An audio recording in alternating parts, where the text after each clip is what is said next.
देशांतर्गत शेअर बाजारात आज सलग 4 दिवसांच्या तेजीला ब्रेक लागला। नफा वसुलीमुळे सेन्सेक्स आणि निफ्टी दोन्ही निर्देशांक किरकोळ घसरून बंद झाले।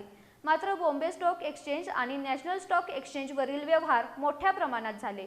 पाहूया आजचा मार्केट रिपोर्ट।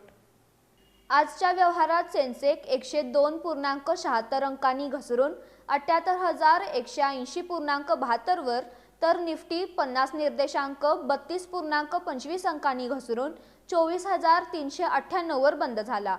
आयटी क्षेत्रातील शेअर्समध्ये तेजी दिसली, तर इतर बहुतांश क्षेत्रांमध्ये नफा वसुलीचा दबाव राहिला। व्यवहाराच्या आकडेवारीकडे पाहिल्यास बॉम्बे स्टॉक एक्सचेंजचा कॅश मार्केटमध्ये सुमारे 8,800.85 कोटी, तर नॅशनल स्टॉक एक्सचेंजच्या कॅश मार्केटमध्ये सुमारे 1,12,696.35 कोटींची उलाढाल झाली।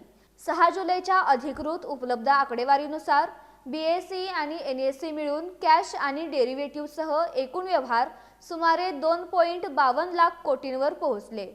आता गुंतवणूकदारांचं लक्ष आगामी तिमाही निकालांकडे लागले असून त्यावरून पुढील काही दिवसात बाजाराची दिशा ठरवण्याची शक्यता बाजार तज्ञांनी व्यक्त केली आहे।